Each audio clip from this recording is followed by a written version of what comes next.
अस्सलाम वालेकुम and welcome to ज़रा हटके। मैं हूँ ज़रा खोड़ो। मेरे साथ कराची में हैं एज़ यूजुअल मुबशर जैदी साहब और इस्लामाबाद से हमें ज्वाइन कर रहे हैं एक ब्राइट ग्रीन ऑरेंज कुर्ते में वुसअतुल्लाह खान। आज हमारा कॉल इन डे है। आप प्लीज़ हमें कॉल कर सकते हैं। नीचे फ़ोन नंबर स्क्रीन पे चल रहे होंगे। एक और इम्पॉर्टेंट अनाउंसमेंट ये है कि आज हमारी पहली सालगिरह भी है। जी हाँ, हमने 365 दिन ये शो चला लिया है। इस बात पर जितने आप हैरान हैं, मान जाएं कि हम दुगने हैरान हैं, क्योंकि हमारा नहीं ख्याल था कि हम इतनी देर चला सकेंगे या आप हमें इतनी देर बर्दाश्त कर सकेंगे। और अवाम का भी यही ख्याल है, क्योंकि आज हस्बे मामूल शो से पहले मैंने एक ट्वीट भेजी कि जी आज हमारा कॉल इन डे है, आप हमें कॉल कर सकते हैं फलाने नंबर पर। और क्योंकि हमारी आज बर्थडे भी है तो कॉलर्स को इनाम में ये खूबसूरत फ्रूट की प्लेट भी मिलेगी। इसमें कुछ सच है कुछ झूठ है। आज हमारी सालगिरह है लेकिन कोई फ्रूट अवेलेबल नहीं है, हमारे पास केक भी नहीं है। इस तरह की फजूल खर्चों के लिए बजट नहीं होता हमारे पास। लेकिन इसके जवाब में फिर एक ट्वीट आई थी। साहब हैं साहिबा हैं ये मुझे नहीं पता, सौफ इलायची ट्विटर हैंडल है उनका कहना था कि हैप्पी बर्थडे। शुरू में आई डिडंट थिंक कि आप लोग एक साल निकाल लेंगे, but you three boyses are amazing. So sir thank you very very much. सिर्फ वोट ऑफ कॉन्फिडेंस के लिए नहीं, लेकिन इसलिए कि आपने हमें बॉयजेज कहा। कसम से यह सुन के बहुत खुशी हुई। मैं बहुत साल 20 सालों से लोग अंकल अंकल अंकल कह रहे हैं और मैं शुरू में बहुत हटती थी, जरा नहीं ठीक ठाक। अच्छा, जब हमने शुरू किया था तो आपको याद होगा हमें कहा गया कि कभी आपने लड़ना भी है, जाहिर है लड़ा करें कॉन्फ्लिक्टिंग वो होने चाहिए। और फिर वुसअत क्योंकि 3 महीने बाद आए थे तो वुसअत 9 महीने के हैं, तो खुशखबरी वुसअत के लिए भी उतनी ही है। हम सब उम्मीद से हैं। तो मैं सबसे पहले एक बड़ा मज़े का मुझे कॉलम में रख के बैठा हुआ था आज के लिए, और वो लिखा है BBC के हमारे एक पुराने साथी हैं ब्रिजेश उपाध्याय जो वाशिंगटन में होते हैं। उन्होंने एक बड़ा मज़े का कॉलम लिखा कि टेलीविज़न पर लोग क्या देखना चाहते हैं और चैनल दिखाता क्या है। तो उनका कॉलम अगर पढ़ ले बहुत मज़े का है, वी कैन शेयर। और it starts of addressing the viewers कि बॉस आप लोग झूठ क्यों बोलते हैं, अरे जो दिल में हो वो खुल कर कहें, हमारे जैसे बहुत से गरीब सहाफ़ियों का भला हो जाएगा। अब वो इसलिए कह रहे हैं क्योंकि उनका ख्याल है कि जब भी चैनल्स या हमारे शो के लिए भी सर्वे होता है कि भाई ये कुछ कर भी सकते हैं कि नहीं, तो जाहिर है उसमें कहते हैं सर्वे वाली टीम जाती है, जब लोगों से पूछती है कि आपकी पसंद नापसंद क्या है, तो सारे लोग कहते हैं कि हम बिल्कुल चीखो पुकार से तंग आ चुके हैं, हम जो हैं बिल्कुल मुतवाज़िन ख़बरें देखना चाहते हैं और बिल्कुल टेलीविज़न पे जो है ना शो नहीं देखना चाहते। और वो कहते हैं बिल्कुल ज़बरदस्त, ये तो बड़ी अच्छी बात होती है। सर्वे टीम आती है, सर्वे टीम कहती है कि ये बड़ी गुंजाइश है एक ऐसे प्रोग्राम की जिसमें बहुत मेयारी गुफ्तगू हो, कोई लड़ाई झगड़ा ना हो, कोई जो है ऐसी बात ना मारे, कोई एक्शन से भरपूर शाहकार ना हो। और उसके बाद वो कहते हैं कि वैसे भी चैनल जो है ना ये हर वक्त लड़ते ही रहते हैं, ये ऐसी चीज़ें दिखाते हैं देखता भी नहीं है, फिर भी खैर रेटिंग्स जो आती हैं। और वो कहते हैं लेकिन जब आप पहुंचते हैं तो उसके बाद फ़ौरन ही आप टीवी पे ढूंढते हैं कि बेबी डॉल में सोने दी या सनी लियोनी जो है वो कहाँ आ रही है। तो ब्रिजेश साहब का ये कहना है कि जी उसके बाद जो है जो सारी बातें होती है कि हम दौलत इस्लामिया के बारे में जानना चाहते हैं, हम बैनुल अक़वामी हालात से आगाह रहना चाहते हैं, हम पाकिस्तान में जो सियासी माहौल गर्म ठंडा और फ्रोज़न या कुछ भी हो रहा है उससे भी हम जो है ना अपने आप को अवेयर रखना चाहते हैं। तो कह रहे हैं वो टीम आती है और वो सर्वे करके वापस आती है और कहती है कि जी बड़ी गुंजाइश है, बड़ा ज़बरदस्त एक अपॉर्चुनिटी है कि आप बिल्कुल एक बैलेंस किस्म का शो करें जिसमें कुछ शोर गोगा ना हो, कोई इल्ज़ामात की बौछार ना हो, कोई लड़ाई झगड़ा ना हो।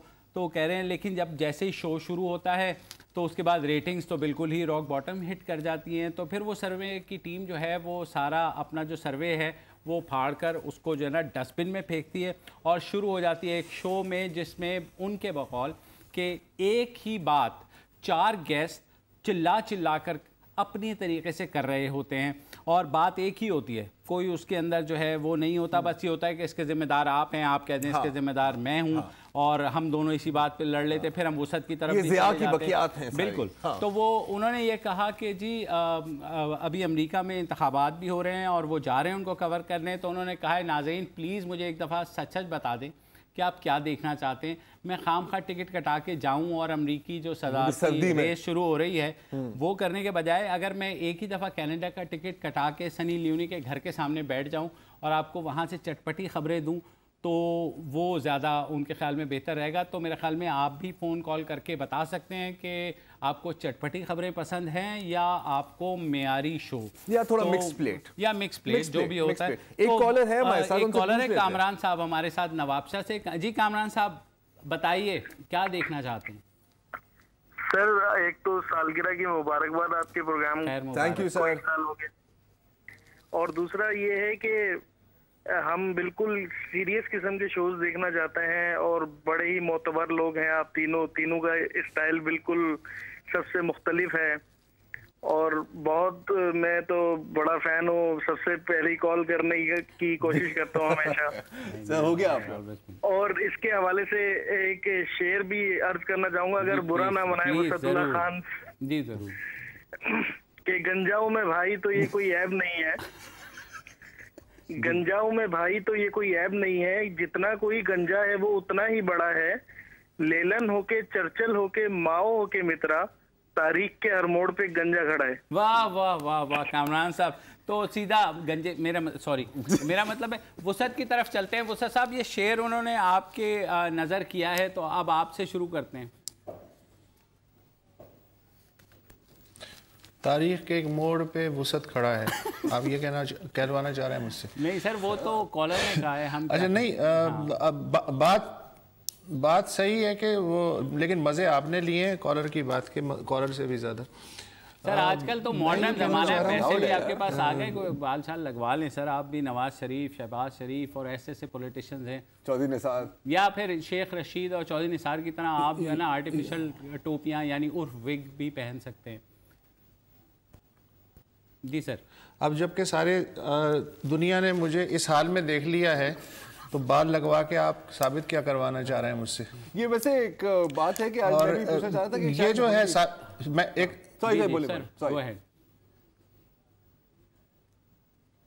तो ये कि सालगिरह की मैं जाहिर है कि आप दोनों को खुसूसी मुबारकबाद देता हूँ, इसलिए कि जब प्रोग्राम शुरू हुआ उस वक्त तो मैं नहीं था।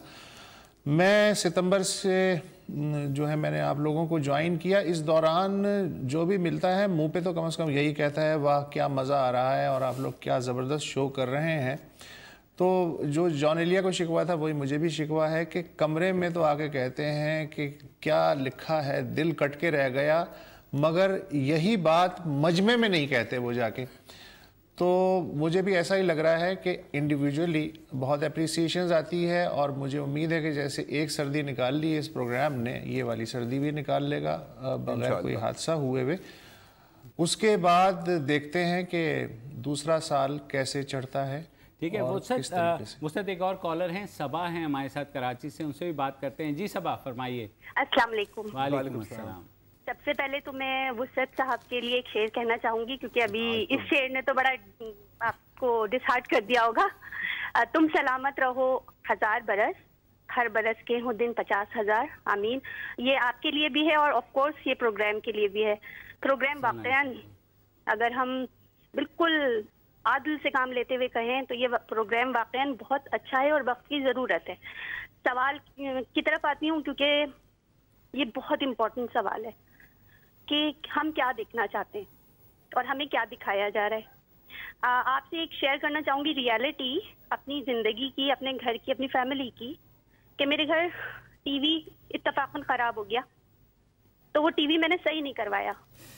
गोया कि मुझे कुदरत ने एक मौका दिया था कि अपने बच्चों के सामने भी सही रहो और एक सही फैसला भी कर लो, क्योंकि मैं नहीं समझती कि हम पाकिस्तानी चैनल्स की मैं बात कर रही हूँ कि मुझे नहीं लगता कि कोई भी ऐसा चैनल है या कोई एक ऐसा प्रोग्राम है जो मैं अपने बच्चों को दिखाऊं।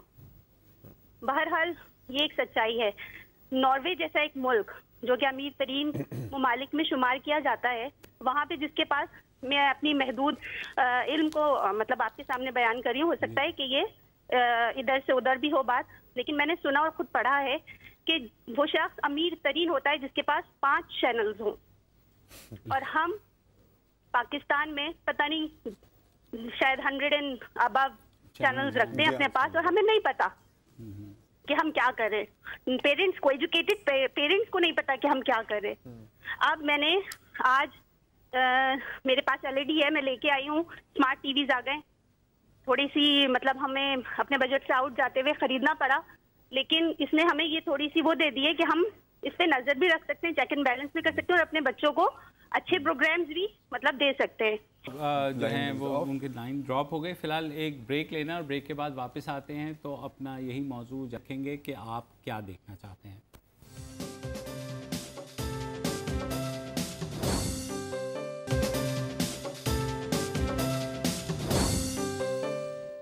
वेलकम बैक टू ज़रा हटके। अच्छा, अब ब्रेक में ही एक और जवाब आया जो मैंने अर्लियर ऑन आपको ट्वीट दिखाई थी, फ्रूट प्लेट वाली। तो ये साहब कह रहे हैं कि इस फ्रूट प्लेट में तो मुझे सिर्फ 3 रंग नज़र आ रहे हैं, ऑरेंज, वाइट और ग्रीन। ये आप लोग किस तरह के गद्दार हैं? अब ज़ाहिर मजाक कर रहे हैं, लेकिन इसका इशारा है कि ये है बिल्कुल जैसे उमर दराज और इंडिया के फ्लैग के कलर्स हैं। तो ये इसके पीछे क्या स्टोरी है? स्टोरी ये है कि जनाब एक पाकिस्तानी नौजवान है, उमर दराज, उकाड़ा से उनका ताल्लुक़ है, और वो बड़े विराट कोहली जो इंडियन क्रिकेटर हैं उनके फ़ैन हैं। उन्होंने परसों जो है T20 में एक ज़बरदस्त 90 रन स्कोर किए, तो वो उन्होंने उनकी जो है खुशी में ले गए। वो पेशे से टेलर भी हैं, तो उन्होंने इंडिया का झंडा काटा, 3 रंगों का, जाहिर है उसमें पहिया वैया तो नहीं था, उन्होंने जाकर के ऊपर उसको लहराना शुरू कर दिया। तो लोगों ने कहा कि भाई आपने भारत का झंडा लहरा दिया। उन्होंने कहा जी मेरे जज्बात ऐसे हैं, मैं आई लव कोहली। और इसका बैकग्राउंड ये है कि उस गांव में जहां वो क्रिकेट ख़ुद भी बड़े अच्छे खेलते हैं, तो वो वहां पर 2 टीमें होती थी, एक भारत के नाम से, एक पाकिस्तान के नाम से। तो ये भारत की टीम में खेलते थे जो उकाड़ा गांव में। वहाँ पर तो इनका सबको पता था, इनकी लव फॉर कोहली, इन्होंने कोहली के अपने जो है पोस्टर्स लगाए हुए हैं। लेकिन जब ये झंडा लेके ऊपर गए तो लोगों ने कहा कि ये तो आपने पाकिस्तान की खुद मुख्तारी की तौहीन कर दी है, और उन्होंने पुलिस को बुला लिया, पुलिस इनको पकड़ के ले गई। वहाँ जा कर के जो है अब ये थाने में बंद हो गए हैं, और इनका रिमांड भी दे दिया गया है ट्यूसडे तक का, यानी मंगल तक का। उसके बाद अदालत फैसला करेगी। इन पे जो दफ़ात लगाई गई हैं वो भी बड़ी रिडिकुलस सी हैं कि भाई इन्होंने कौमी खुद मुख्तारी को जो है चैलेंज किया है, और ये हालांकि ये सिर्फ उनकी मोहब्बत है क्रिकेट के लिए। अगर यही बात दफ़ा लगनी है तो मेरे ख्याल में फिर हर घर में जहाँ इंडियन फिल्म चल रही है वहाँ पर भी ये दफ़ा लग सकती है। It's about the game. अच्छा, इसके साथ बिल्कुल, और इसके साथ एक और बात कि शिवसेना बहुत खुश है। अच्छा, शिवसेना बहुत खुश है। शिवसेना की वेबसाइट पर एक पूरा इसके ऊपर एक तबसरा शाया किया है उन्होंने, और वो कह रहे हैं कि जी इसके घर को रेड हुई, इसको गिरफ्तार किया गया, इसकी कौन सी कोई इतनी बड़ी गलती थी? हमारे मुल्क में क्या वसीम अकरम इमरान खान के फ़ैन नहीं है? हमारे मुल्क में बैदी हसन, राहत अली, गुलाम अली के फ़ैन हैं, लेकिन हमारी हुकूमत ने कभी उनको गिरफ्तार नहीं किया। इसमें मुझे थोड़ी तनकीद भी नजर आ रही है कि यार इनको गिरफ्तार क्यों नहीं करते आप लोग? अगर आप उसको कर सकते हैं तो बेसिकली चांस मिला है उन्हें। वसत से पूछ लेते हैं। वसत, ये उमर दराज के बारे में आपका क्या ख्याल है? देखें, बात यह कि अगर तो ये कौमी खुद मुख्तारी की खिलाफ वर्जी है, पहली बात तो ये कि उमर दराज को मेरा ख्याल है कि जिस तरह का माहौल है उसमें खुद ही जहन में रखना चाहिए था कि उसे क्या करना है क्या नहीं करना। लेकिन चलें, वो बच्चा था, नासमझ था, उसने ये कर लिया। अगर वो चीन, अमेरिका या सऊदी अरब का झंडा लगा देता तो शायद उस पर ये दफात ना लगती, मगर जाहिर है कि हिंदुस्तान का मामला दूसरा है। मगर इसमें अपने जहन से भी सोचने की ज़रूरत है कि हिंदुस्तानी मुसलमान जब पाकिस्तानी क्रिकेट टीम की कामयाबी में मिठाई बांटा करते थे और कहीं कहीं कोई मनचला पाकिस्तानी झंडा भी लहरा देता था तो यहाँ कितनी खुशी होती थी। इसी तरह बनारस यूनिवर्सिटी में कोई 5-6 महीने पहले पुलिस ने एक मुकदमा दर्ज किया। कुछ कश्मीरी तलबा थे, उन्होंने पाकिस्तान के हक़ में नारे लगाए थे क्रिकेट मैच देखते हुए, तो उन पे भी तकरीबन इसी तरह की संगीन दफात लगाई गई थी। फिर बाद में इंडियन मीडिया में और सिविल सोसाइटी ने खासा शोर मचाया कि ये क्या बेवकूफ़ी है कि वो स्टूडेंट्स थे और उन्होंने कोई ऐसी बात तो उस तरह से तो नहीं की है। तो वहाँ अगर कुछ हो तो हम भी खुश होते हैं, तो यहाँ अगर कुछ हो रहा है और शिवसेना खुश हो रही है तो ये दोनों तरफ के एटीट्यूड की अलामत है। तो मेरा ख्याल है कि इसमें कोई ऐसी बहुत ज़्यादा बात नहीं है, अनलेस कि वो लड़का इस बात पे अड़ जाए कि जनाब मैं तो यहाँ भारत को पसंद करता हूँ और मैं चाहता हूँ कि मैं अपने घर पे भारत का झंडा लगाऊँ, या कोई सियासी बयान दे, ये बात दे। प्योर उसने जो है वजाहत भी की है और कि झंडा किस बैकग्राउंड में लगाया गया, तो मेरा ख्याल है उस हिसाब से इस चीज़ को देखना चाहिए। मच्छर को एटम बम से मारने की ज़रूरत नहीं है। सही बात है। और ये बिल्कुल सही बयान किया कि देखिए जो मकबूजा कश्मीर में जो नारेबाजी होती है पाकिस्तान के हक में, वो एक पॉलिटिकल एलिमेंट है। हमें उमर दराज ने आखिरकार ये नहीं कहा कि जी पार्टीशन होनी नहीं चाहिए थी, हमें भारत का हिस्सा बन जाना चाहिए था। वो शायद आप फिर इन दफात के अंदर may be he would be found guilty. लेकिन अगेन ये एक सिंपल इमोशनल फ्लैग वेविंग है। मैं नहीं ख्याल कि इससे कोई पाकिस्तान की सलामती को खतरा है। I don't. बहरहाल आई होप कि इस केस का जो है फैसला बेहतर हो जाएगा। आमिर साहब हैं अटक से हमारे साथ। जी आमिर साहब फरमाइए। जी आमिर साहब आपको आवाज आ रही है?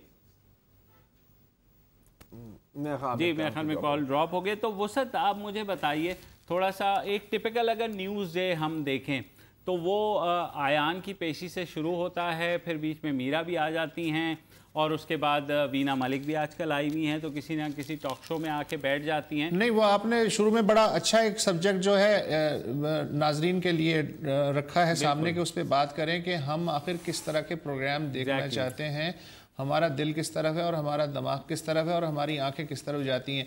मैं जो इस्लामाबाद आया हुआ हूँ, यहाँ एक जो दो वर्कशॉप्स हैं उनका भी यही मौजू है कि क्या पेश किया जाए और क्या पेश ना किया जाए। तो उसमें जाहिर है कि एक पुरानी एक थ्योरी है कि जी जो लोग देखना चाहते हैं हम वो दिखाने पे मजबूर हैं। तो मेरा तो वही पुराना मुकदमा है कि क्या हमें लोगों के पीछे चलना चाहिए या लोगों के जहन और दिल जो हैं उनको कुछ इस तरह डाइवर्ट करना चाहिए कि वो ख़बर के पीछे जाए, ना कि ख़बर उनके पीछे पीछे आए। हमें ओपिनियन मेकर होना चाहिए या ओपिनियन सीकर होना चाहिए। हम जो इस पर्दे के पीछे छुप जाते हैं कि जी अवाम की ये डिमांड है, तो चालाकी हम ये करते हैं कि आधी बात बताते हैं, आधा सच बताते हैं। अवाम की ये डिमांड पैदा कौन करता है? मसलन मैं अच्छा खासा नल का पानी पी के और घड़े का पानी पी के बड़ा हुआ हूँ, मेरी नस्ल के लोग, हमें कोई ऐसी ख़ास बीमारी नहीं थी जो आजकल के बच्चों से अलग हो। लेकिन अब यह है कि वो डिमांड पैदा हो गई कि जी बॉटल वाटर जो है वो अगर ना पिया तो आप गड़बड़ हो सकती है। तो ये वहम फिर मार्केट में डाला गया और फिर हमें आदी कर दिया गया। तो अब ये वाटर कंपनियां कह सकती हैं कि साहब ये तो पब्लिक डिमांड है कि हम पानी बेचें। तो इसी तरह हम ये थ्योरी जो है यहाँ भी अप्लाई करते हैं मीडिया पे। पहले हम डिमांड पैदा करते हैं, उन्हें चाय का और सिगरेट का आदी बनाते हैं, और जब वो आदी बन जाते हैं तो फिर कहते हैं नहीं साहब हम तो सिगरेट इसलिए बेच रहे हैं कि पब्लिक डिमांड है। तो खुदा के लिए अपने आप को इस धोखे से बाहर निकालें। वसत correct me if I am wrong, लेकिन मेरा ख्याल है कि जब सिगरेट मार्केट किए जाते थे तो वो मुफ्त शायद बांटे जाते थे एक ज़माने में। आपने ये मुझे स्टोरी सुनाई थी या मैं कोई कंफ्यूज कर रहा हूँ? और फिर जब लोग आदी हो गए तो फिर उस पर चार्ज करने लग गया, ऐसा था? जी बिल्कुल, यही था मैंने भी ये सुना है कि जब अंग्रेज़ों के दौर में चाय इंट्रोड्यूस कराई गई, इसलिए कि पहले तो लोकल मशरूब होते थे ना, सत्तू होता था, थादल जैसी कोई चीज़ होती थी या लस्सी वस्सी से तवाज़ा होती थी। लेकिन जब चाय इंट्रोड्यूस कराई गई तो उसकी मार्केटिंग के लिए फ्री ठेले जो हैं वो हिंदुस्तान के कई शहरों में घूमा करते थे। और यही सिगरेट के साथ भी हुआ था कि मुफ्त में पिलाए जाते थे ताकि यहाँ की जो बीड़ी पीने वाली आदत है उसकी जगह सिगरेट रिप्लेस हो सके। उसके बाद जब लोग आदी होते चले गए तो फिर वो मार्केटिंग ने उन्हें कैप्चर कर लिया। तो यही हम मेरा ख्याल है मीडिया वाले भी कर रहे हैं। बात अपनी जारी रखेंगे। फिलहाल लेते हैं न्यूज़ ब्रेक का वक्त हुआ है, न्यूज़ अपडेट सुनिए और फिर वापस आते हैं तो बात करते हैं।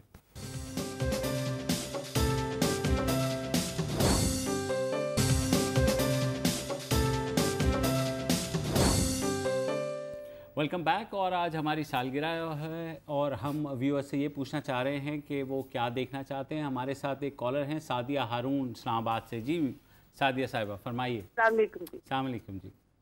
आपका प्रोग्राम 1 साल चल गया, इस बात का सबूत है कि अच्छे प्रोग्राम चल सकते हैं। बगैर शेख रशीद के भी चल सकते हैं, बगैर अल्ताफ हुसैन के भी चल सकते हैं, बगैर सोफा कम बेड वाले एंकर जो रमजान में आके नाते पड़ते हैं और फिर रात में। हेलो अच्छा जी बोलिए। तो बात ये है कि हमारे मीडिया को डिसाइड करना पड़ेगा कि चार सद्दा भी ब्रेकिंग न्यूज है और आयान अली का कपड़े भी ब्रेकिंग न्यूज है। तो जो वुसअत ने कहा वो बिल्कुल ठीक कहा, आप ओपिनियन मेकर हैं या ओपिनियन सीकर हैं। हमारा जो मीडिया है वो मीडिया को डिसाइड करना होगा कि अब आपके कोहाट के छोटे से गांव में भी लोग देखते हैं और उन लोगों को नहीं मालूम कि आगे ये गैस आ रही है। मेरे ड्राइवर ने कहा कि बाजी आ जाएगी अगले साल गैस। नवाज शरीफ कह रहे हैं, मैंने कहा हाँ तुम्हें उन्होंने बिरयानी की प्लेट खिलाई होगी और तुमने मान लिया। अब आप बताइए ये बिरयानी की प्लेट पे क्या वोट देना चाहिए या नहीं देना चाहिए? बिल्कुल जी आपका प्रोग्राम चल रहा है, हम रात को 11 बजे देखते हैं, 12 बजे सोते हैं, नहीं इंसाफ 1 बजे सोते हैं और सुबह दफ्तर भी जाते हैं, तो अच्छा है तो चल रहा है। थैंक यू वेरी मच जी। आपको सजेशन हो प्लीज ब्रीफली अगर दे दें।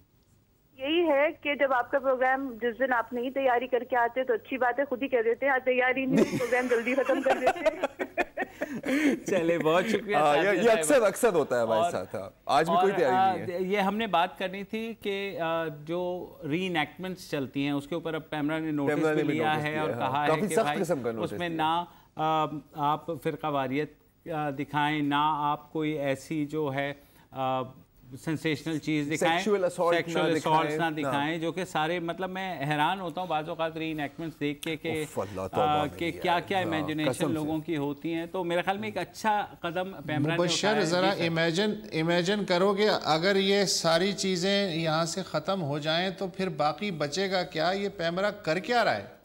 सर मैं बहरहाल हैट्स ऑफ टू पैमरा ऑन दिस के कम से कम सर नोटिस तो ले रहे हैं ना कुछ चीज़ें। देखें हम भी बैठ के आपस में, आपको भी पता है सारे सहाफ़ी भी बैठ के बात करते हैं कि यार ये क्या चल रहा है टेलीविज़न के ऊपर, जो होना चाहिए वो चीज़ें बताई नहीं जा रही या सर्टन साइड्स ली जा रही है। बाज़ एंकर्स तो इतने ज़्यादा प्रिडिक्टेबल हो गए हैं कि उनको आप अब आंखें बंद करके खाली उनकी आवाज़ सुनकर बता सकते हैं कि जनाब ये किस पार्टी के को प्रमोट करेंगे या सपोर्ट मैं बता दूं, मैं खुद आंखें बंद करके बता सकता हूँ मार्शल लॉ लगने वाला है, हुकूमत गिरने वाली है और कल दुनिया तबाह हो जाएगी। बिल्कुल। फिर हम कल के शो के लिए प्लीज। लेकिन तुमने आज करप्शन पे बात, तुम चोर हो। साल भर पहले जी सर, साल भर पहले मैंने कैलकुलेशन किया था कि जो टॉप 10 चैनल्स हैं उनके मैंने एक दफ़ा एक्सपर्ट्स गिने थे। जी जी। तो जनाब 19 एक्सपर्ट्स पे टॉप 10 चैनल्स चल रहे हैं, इससे आप अंदाजा लगा लें। सर ये तो वो अयूब खान की 22 फैमिलीज वाली बात हो गई, लेकिन उससे भी शायद थोड़ा सा मुस्तफा साहब हैं हमारे साथ, कॉलर हैं कराची से। जी मुस्तफा साहब। हेलो जी मुस्तफा बोलिए। वालेकुम सलाम जी। आपने जरा हटके में कॉल किया है, ये जर्नलिस्ट। हेलो अस्सलाम वालेकुम सर। क्या हाल है जी, फरमाइए। मेरा नाम मुस्तफा शफी रंजावल है फ्रॉम कराची। जी जी। मैं आपका प्रोग्राम बहुत ही मतलब एक शौक की इंतहा से देखता हूँ। स्पेशल ज़रार साहब की जो स्माइल और उनका जो वे ऑफ टॉक है इस पर वो तो ऐसा है कि तंज मारने की इंतहा है। मतलब बंदा है ना सामने वाला। सेकंड मुझे इनकी सबसे अच्छी बात वो लगी थी एक प्रोग्राम में जब उन्होंने जॉर्ज बुश के बारे में कहा था कि वो बाहर ने ना सारे के सारे रोना शुरू कर दिया था बिशूज वाली बात पे। और जो यस्टरडे का प्रोग्राम था जो आपने और यस्टरडे जो आपने प्रोग्राम किया ये अदीब रिजवी साहब के जो SIUT के अंदर, वो मतलब बहुत अच्छा था, बहुत ही अच्छी आपकी काबिज थी। मैं आपको सराहता हूँ। ये मतलब आज आपकी बर्थडे है प्रोग्राम की, लेकिन कल जो आपने प्रोग्राम किया वो ज्यादा अच्छा था। मतलब समझे बर्थडे असल कल मना लिया आप लोगों ने। सही बात है बिल्कुल। और एक्चुअली हमारी असल बर्थडे वैसे कल ही थी। ये भी हम आपको बताते चले, बाहर निकले थे तो लिहाजा अब अचानक ही ब्रेक आ गई है और तो हमें एक ब्रेक लेनी पड़ेगी, के बाद फौरन वापस आते हैं हमारे साथ।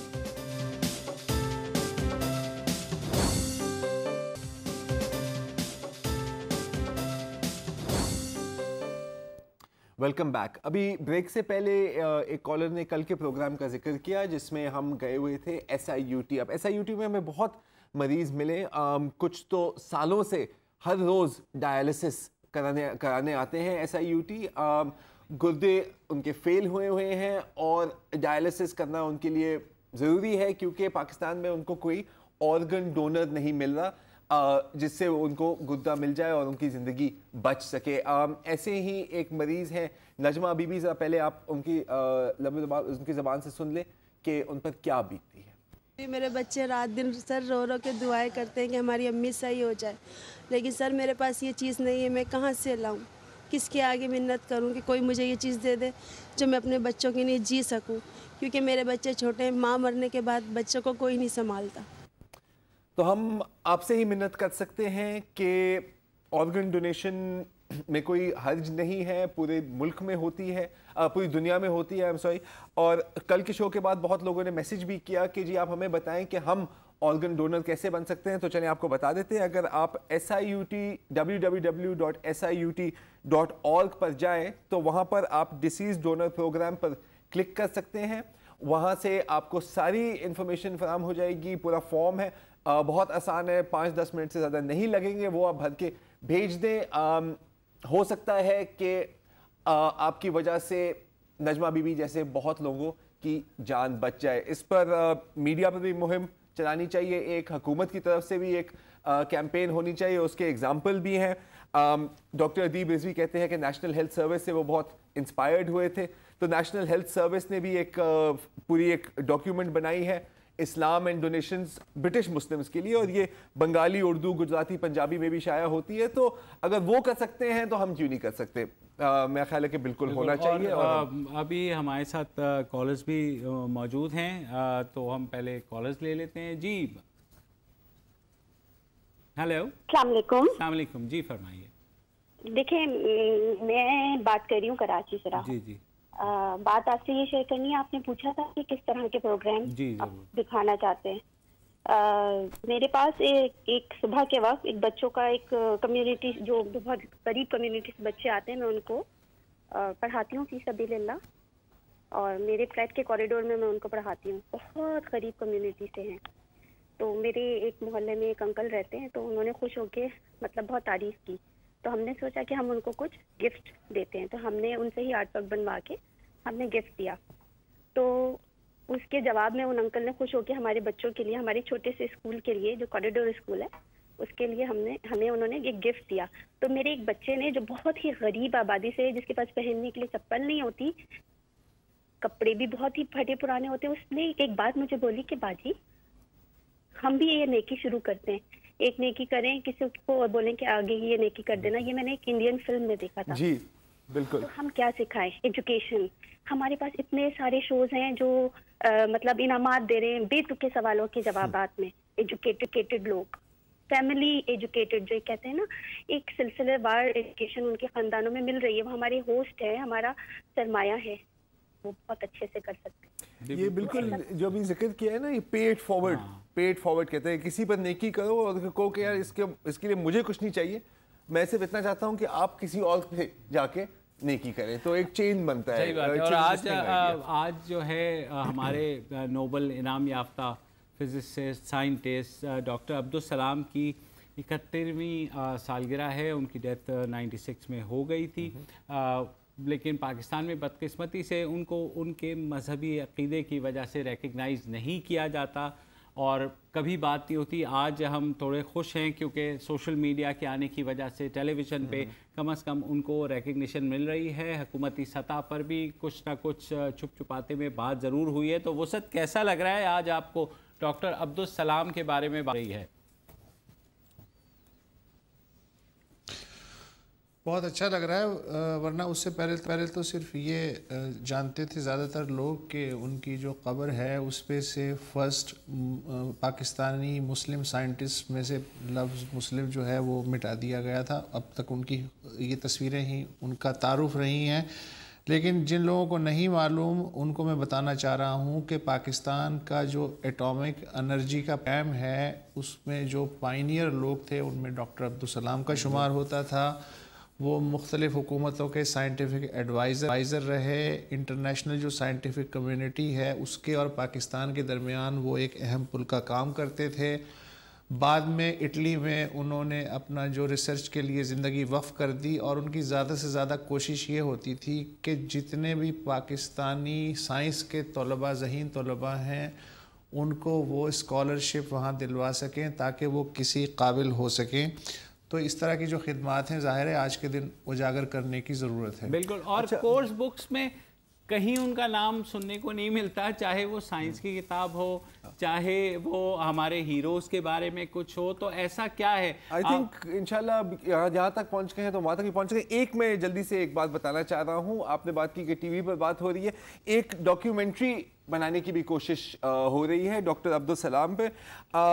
फंडिंग चाहिए उन्हें, तो उन्होंने डोनेशंस के लिए भी अपील की है। वेबसाइट है kailula.com/Abdul Salam डॉक्यूफिल्म, ये आपकी स्क्रीन पर आ रही है, अभी प्रोडक्शन में है। आप देखें, अगर आप मुनासिब समझें तो आप भी डोनेट कर सकते हैं ताकि पाकिस्तान के एक हीरो, एक साइंटिफिक हीरो को वो रिकग्निशन मिले जो उन्हें मिलनी चाहिए। गुसत, कैसी बदकिस्मती है, हमारे 2 नोबेल इनाम याफ्ता शख्सियात हैं, एक की तो डेथ हो गई और एक मलाला जिन पे हम सबको फ़ख्र है, उनको भी कंट्रोवर्शियल बनाया हुआ है। तो उनके अपने सूबे में उनकी रिकग्निशन नहीं है, तो क्या हम अपने हीरोज़ को का हशर ऐसे ही करते रहेंगे?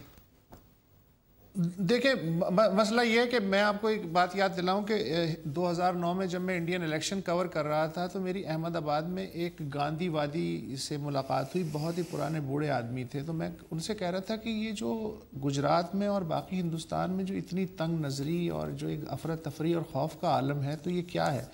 तो उन्होंने गांधी जी का एक मुझे कोटेशन सुनाया कि देखो, समाज जो है वो एक दूध की तरह होता है और उसके ऊपर तंग नजरी की कभी कभी बालाई आ जाती है, लेकिन बालाई के नीचे दूध ही होता है। तो ये जो वक्त है ये गुजर जाएगा, लेकिन ये हिस्ट्री से आप नहीं निकाल सकते कि पाकिस्तान का पहला नोबेल प्राइज किसे मिला और दूसरा किसे मिला। ये नस्ल नहीं जानेगी अहमियत, इनके बच्चे जानेंगे, इनके बच्चे भी नहीं जाएंगे तो अगले बच्चे जानेंगे। ये तो डेफिनेट होना ही है, ये तो हिस्ट्री का मसला है। तो माहौल तो आता जाता रहेगा, माहौल आता जाता रहेगा, लेकिन हमारे हीरोज़ ज़रूर हीरोज़ ही रहेंगे। फ़िलहाल इस खूबसूरत वसत की बात के साथ आज प्रोग्राम का अख्तिताम करते हैं। अगले हफ्ते दोबारा मुलाकात होगी मंडे को।